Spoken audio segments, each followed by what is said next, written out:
Minecraft has had a few bad updates recently, but that had me thinking, do we really have it that bad? Sure, some of the updates recently haven't been that good, but I wonder if it's better than what we had before. So that's why in this video, I'm going to be ranking all the Minecraft updates from worst to best. Of course, before we get into that, let's set up some ground rules. First, this is my opinion, and if you disagree, I'm sorry to tell you this, you're wrong. Second, I'm only covering major releases from the initial launch of the game, so that means no beta, no alpha, and no snapshots. Now with that all out of the way, let's begin with the most garbage update of them all.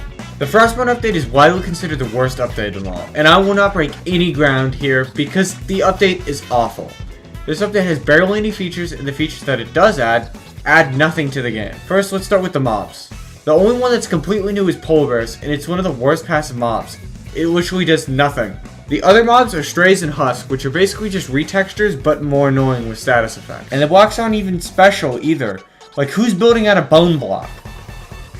Well, besides him. Next, we have a pretty new one. The Buzzy Bee update isn't an awful update, it just doesn't add much. Of course, they added bees and the whole honey system, which are kind of both useless. The only good item that they added was the honey block, and the reason it's good is because it's like a slime block, but it doesn't stick to other slime blocks, which kind of makes it useful with redstone devices. But even with the honey block, this update just doesn't add much to be notable. This continues to the next update, which is the first update after the launch. It's 1.1 and doesn't have a name. This is probably because there wasn't much to name. The only item they added was spawn eggs, and that just helps you spawn the thing in creative mode, and most people don't really play in creative mode, so majority of players aren't even using it. They added a few types of biomes, but nothing too special, even though I am kind of a fan of beaches. With the next update, it's not that bad. It actually added some of the most iconic features to Minecraft, like with the jungle temple and the desert pyramids. Besides that, they added a lot of modern features that are important to the game, like ender chests and the whole trading system. They also gave the creative menu some sections which, if they didn't have, it would make creative mode unplayable today. This was just a basic update, but it did add a lot of key features. This next update is pretty similar to the last one, but with more features I enjoy. It doubles the height limit, which will come up later. With the new height, they were able to add the new biome, the jungle biome, since of the taller trees. This is probably one of the more unique biomes in the game, with its new wood type and ocelots. Ocelots are one of my favorite mobs in the game, which is a theme in this update as they also added iron golem, which I love for the most humane reasons. Now I feel like the next update has nothing special except for one thing, and that's horses. So if you like horses, this is pretty much the whole update. It added donkeys, mules, and items relating to them. Most of the items come in pretty handy, like the lead, which helps with the frustrating issue in Minecraft when you're moving mobs. If only they could use it on villagers. I wonder why they don't have that. Okay, makes sense now. They also added name tags, which lets you name mobs, and this feature also helps mobs from despawn, which is a feature that's so key to the modern game. Another item that ties to horses is horse armor, but to be honest, this has to be one of my least used items ever. Even stuff with that, there are still a lot of major features I haven't brought up yet, like carpet, as it's in so many builds, and it's just a key feature of the game. Another colorful addition has to be terracotta. Even though it's not the prettiest looking block, it is still used a lot. Overall, not the most features, but all the features they did add were good. The next update has the opposite problem, where instead of having a high focus theme, it's just all over the place. The WoW update was personally an update I was really excited for, which is probably why I hate the update so much. Before we talk what they added, let's talk about what they said they were gonna add that they didn't do anything with. First, they talked about doing an improved birch forest, which would help make that part of the world more unique, but they didn't include it. Same with fireflies, because apparently they're dangerous to frogs. Speaking of frogs, there were features that were actually added in the new mangrove swamp. I like the idea of updating swamp, but I dislike mining the trees and boating through the water, as they're just one of the most frustrating biomes to deal with. Another thing they added was chest boats, which was a heavily requested feature. Now on the opposite of the update, the ancient city was a cool idea with the water. I remember everyone being excited with the idea of skulls whenever it was first announced, but now people are just worried about the portal structure in the middle. This update just has a bunch of random things like goat horns and frog lights. But the best feature of the entire game has to be the music disc, which is just such peak. And we're back in Chicago. Now the next update is an interesting one because I can admit it's a revolutionary update in what it changes. First, it added quartz, which is one of the best blocks in the entire game. This update is the redstone update, which is a very important update, but I just don't use redstone in Minecraft almost ever, so it's just not important to me. But I can completely understand if you like the update. Now we have the most recent update, which is the Trails and Tales update. This first part of the update was archaeology, which has to be one of the most boring things in the entire game. All you do is hold your brush and use it until a random item pops out, and all the items are mostly lame. Like, none of the pottery shards look that interesting, and pots don't really have a use that isn't already filled. Another item you can get from the suspicious structures is a sniffer egg. I voted for sniffer thinking it would add a lot of types of flowers, but no, I got a flower with scoliosis and a candle with leaves. This junk doesn't even glow. The only cool thing you can get from these structures is armor trims. I think this is the coolest part of the update as it adds customization into Minecraft, which the game is kind of missing. This update was trying to encourage adventuring with the theme of the update, which helped with the new cherry blossom biome. I like the look of the biome, and the wood type has to be one of the best they added in years, but there's just not much to it. This update again adds a lot of random stuff like hanging signs, chiseled bookshelves, piglin heads, and camels. It doesn't have a theme to this update really. Even though adventuring seems like the theme, there's still just a bunch of random sprinkled stuff. The next update is the world of color, and just like its name, the theme is, well, color. They added a lot of new ways to use dye, like beds, concrete powder, and glazed terracotta. Concrete, I feel, changed how builds will be forever, as it is a solid, bright color. They also added another one of my favorite features, which is the parrot. It is a simple mob, but I like how it can come in different colors and sit on the player's shoulder. But speaking of mobs, this is when the update goes downhill for me. They added a mob called the Illusioner. Never heard of it? Well, it's because they added it to the code without ever really putting it in the game, which is disappointing because it seemed like such a unique mob to fight. Look. Now we have officially cracked the top 10. This is when the updates get really good. First, with the Bountiful update. This is an interesting update to me because it's probably the version I've played the most. This update has some of the problems like the Wild update, just with a bunch of random things. But I think what they add in this is actually useful. First, they added ocean monuments with all the blocks to make them.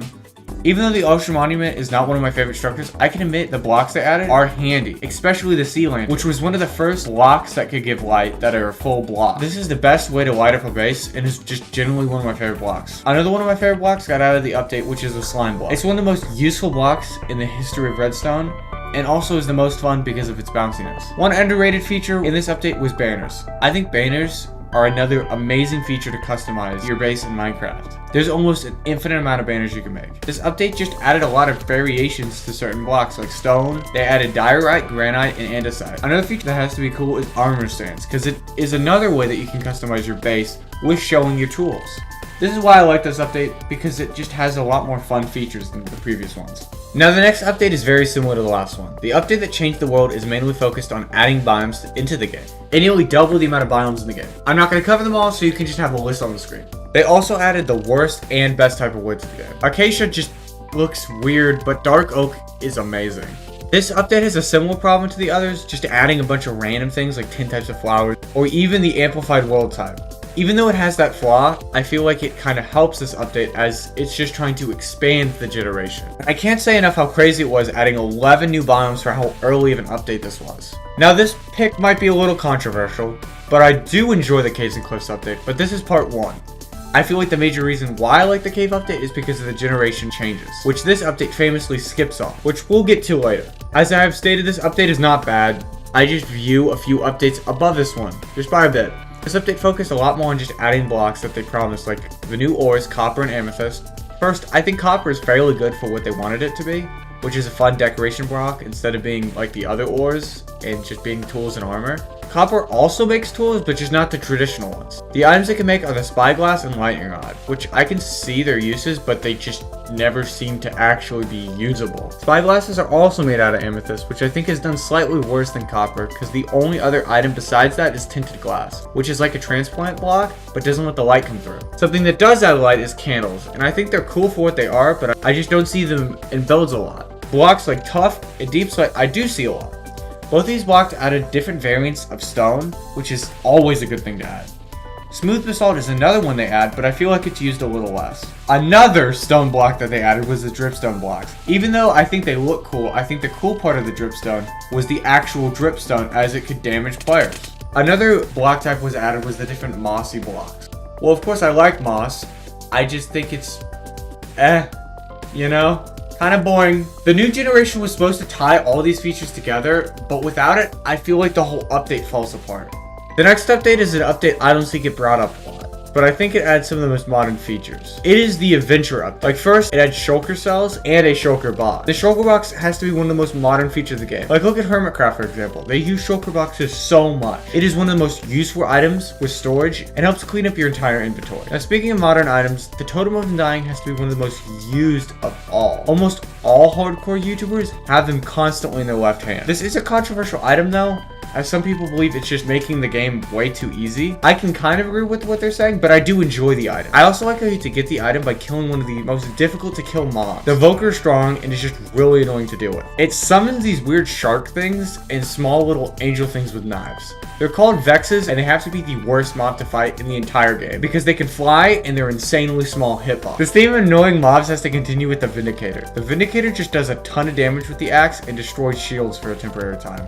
But none of these mobs are as annoying as terrible as the worst mob in the entire game. Llamas are just super stupid. I hate them. They just spit on you and wear their stupid carpet outfits like they don't even know.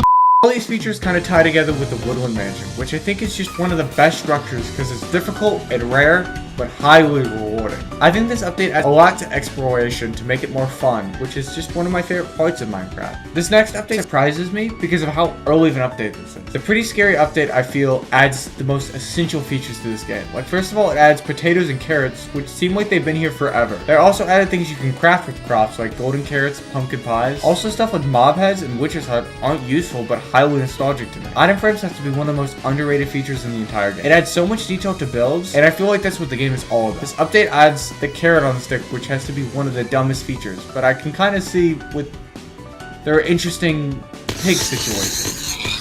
It has to just be one of the dumbest features of the game, but I can see why they added it, because who doesn't want to ride a pig? Also, the anvil was added, and it's incredibly useful for repairing tools. Well, at least until mending came and changed tools forever. But anyways, let's get to the meat of the update. The Wither. The Wither is Minecraft's second boss, and I think it's just done the best. I like how you have to track down Wither skeletons and get their heads. And those heads have to make a little structure to summon this incredible boss. The Wither is unlike the Ender Dragon because it has two phases. After going through half its health, you have to hit it with melee attacks only. This adds strategy because most mobs can just be taken down by spamming them with a bow from like 20,000 blocks away. Even with this being a cool fight, I still think the coolest feature with the Wither has to be the Nether Star and the Beacon. The Beacon is an interesting item because it has to be one of the most useful items because it can give you effects permanently, as long as you're nearby it. All the rest of the features are kind of bad, with which is just being annoying to fight, and badge they're just there.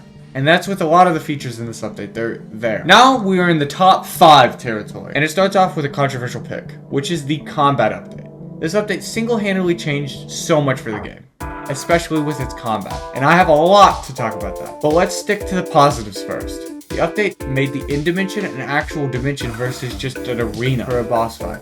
I think the course trees and fruits are fun. I think they add a lot of atmosphere to the end, which was desperately needed. I also think that the end cities have to be one of the best structures in the entire game. It's fun and very unique to travel through, with them being very vertical, unlike a lot of structures. The new blocks kind of add to the theme of mystery, but can be used in normal bases as well. Also, the loot is amazing. Like the dragon head, it is a pretty useless feature, but it's just goofy and Minecraft needs more features like it. Also, the biggest piece of loot you can get from end cities is an elytra, which has to be the most powerful item you can get in Minecraft. Instead of setting up rails for an hour or making a river for your boat, you can just fly over it, and it's twice as fast. This item has completely changed late game Minecraft, and it makes it so you can just travel anywhere in the world. They also added shields, which translates into the topic that is the most controversial thing in Minecraft's entire history. The PvP change definitely was needed, since clicking a mouse just fast isn't interesting, but the system they replaced it with isn't that much better. Even with the new items like lingering potions, tipped arrows, and end crystals, the PvP just seemed worse. The main difference between the two is the wait time between each hit is non-existent in the old versions. Now with this update, they made it so you have to wait a while for it to do the most damage possible. This made the combat update a lot worse, which I get is a bit of a decisive opinion, but not really, as majority of combat servers are 1.8.9, and this update is 1.9. It split Minecraft's community forever, and the game will never be the same. But the features they added are pretty good.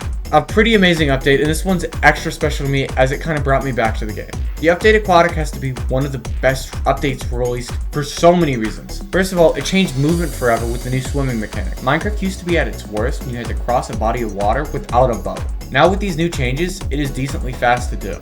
Let's get into some actual items they added, like all the different types of coral and the new seagrass and kelp. All these features make oceans actually look interesting instead of just having sand or gravel. Now they have different types of fish that can swim around the bodies of water, but they also have turtles and dolphins that do the same. They're a bit more unique as dolphins give the player extra speed and turtles can give scoot, which can help you make a turtle helmet. And the turtle helmet helps you breathe underwater. Another thing that you can use to help breathe underwater is the conduit. The conduit is built from the heart of the sea and the nautilus shells. Nautilus shells come from the item called the drowned, which is a zombie variant. I get a complaint about zombie variants before, but these ones are more unique because they can have the new item, the trident. Speaking of tridents, they were added to an item that the player can also use. All the enchantments change how it's used and make a very fun to use tool. I do think the highlight of the update is the new structures like the shipwrecks and ocean ruins. They add a lot more life to the ocean, which is just the goal of the update. As soon as you move away from the ocean, the features are legitimately awful. Phantoms were added and are regarded as one of the most annoying mobs ever. Also, buried treasures are just annoying because I can never seem to find them no matter how many tutorials I watch. Even with the annoying features, this update still has to be one of the best ones. Now welcome to the top 3.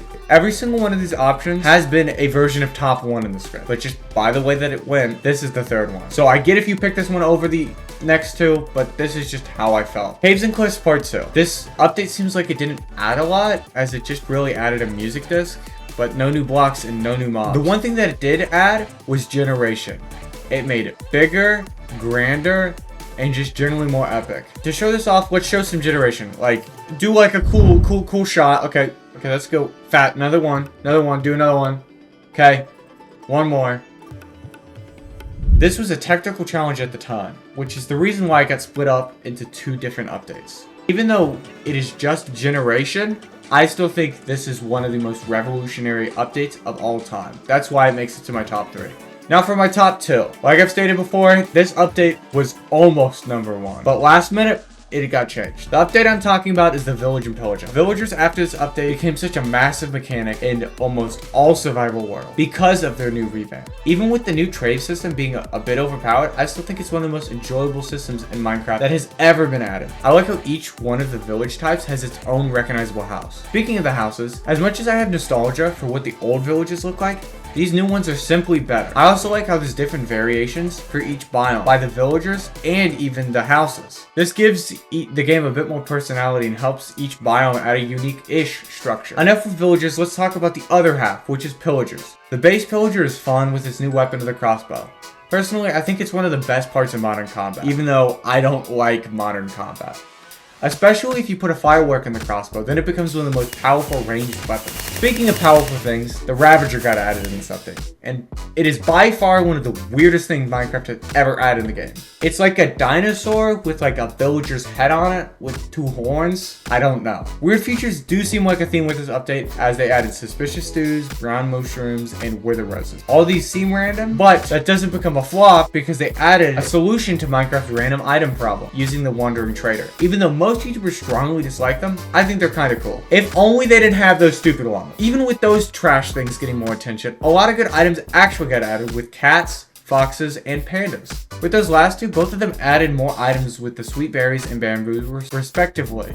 I also think it's crazy that we've gone this far in depth with the update without talking about its biggest change. This update completely remastered all the textures. It overall fixed some of Minecraft's less good looking blocks. Now we're at what I consider to be the best Minecraft update of all. It's a pretty common pick because I see no flaws with the Nether update. First, this update completely overhauled the entire dimension.